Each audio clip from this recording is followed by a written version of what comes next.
Perkenalkan, nama saya Ricardo Stefanus dari Prodi Hukum kelas 3 IHMA dengan NPM 2051046. Hari ini saya akan menjelaskan beberapa hal yang sudah saya pelajari tentang HAN atau Hukum Administrasi Negara.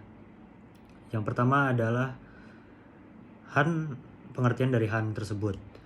HAN adalah hukum yang mengatur masyarakat dan pemerintah sehingga tidak terjadinya kewenangan yang dilakukan oleh pemerintah terhadap masyarakat. HAN sendiri berasal dari Belanda. Ilmu hukum HAN sangat luas dan terus berkembang mengikuti perkembangan penyelenggaraan suatu negara. HAN memiliki 3 ciri-ciri, yaitu yang pertama untuk menguji hubungan hukum istimewa, terus adanya pejabat negara yang ikut serta, dan yang ketiga melaksanakan tugas-tugas istimewa. Ada fase perkembangan HAN. Yang pertama ada masa kolonial, masa Indonesia merdeka, dan masa HAN di masa kini. HAN sendiri meliputi hukum tata pemerintahan, hukum TUN, hukum administrasi, dan hukum pembangkitan dan hukum administrasi lingkungan.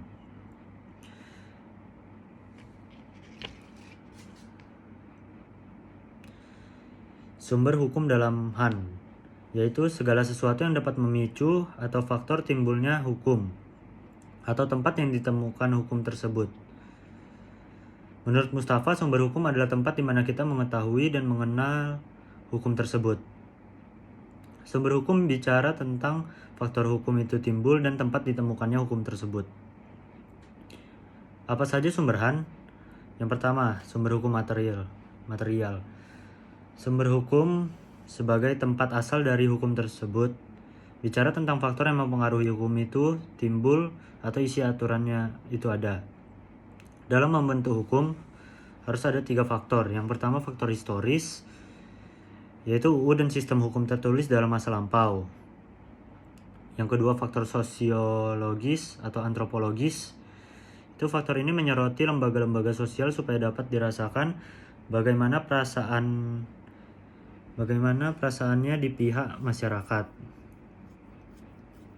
Faktor ini mempengaruhi substansi dari hukum yang baru. Bidang yang dilihat adalah ekonomis, politik, dan agamawis. Terus ada faktor filosofis. Di faktor filosofis ini ada 2 hal yang harus diperhatikan.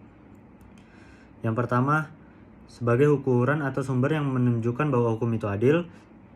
Yang kedua, faktor-faktor yang mendorong seseorang untuk menaati hukum yang ada. Sumber hukum formil, yaitu ada yang tertulis dan tidak tertulis. Yang tertulis itu ada UU jurisprudensi, trakta perjanjian, doktrin, atau pendapat para ahli. Terus ada yang tidak tertulis. Tidak tertulis itu seperti konvensi, aturan-aturan dasar dalam praktek pejabat administrasi negara. Tidak tertulis tetapi dilakukan secara terus-menerus bisa disebut saja sebagai kebiasaan.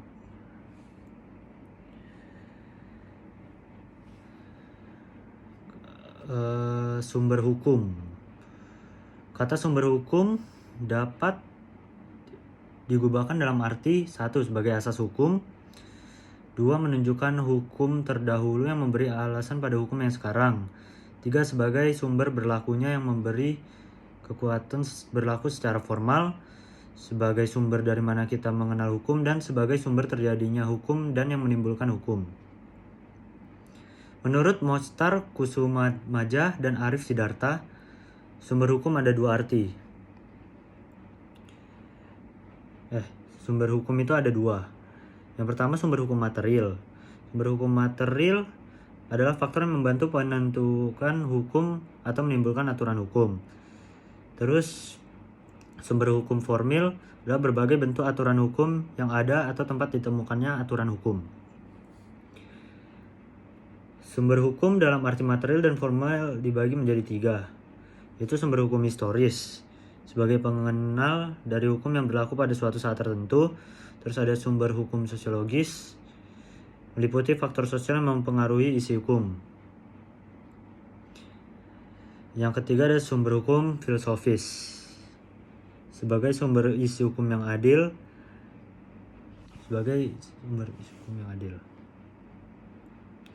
dan sebagai sumber untuk menaati kewajiban terhadap hukum atau sebagai sumber untuk kekuatan mengikat dari hukum untuk menjawab mengapa kita harus taat terhadap hukum.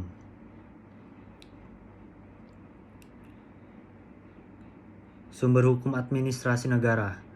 Sumber hukum administrasi negara yaitu ada Pancasila, yaitu sebagai dasar hukum di Indonesia.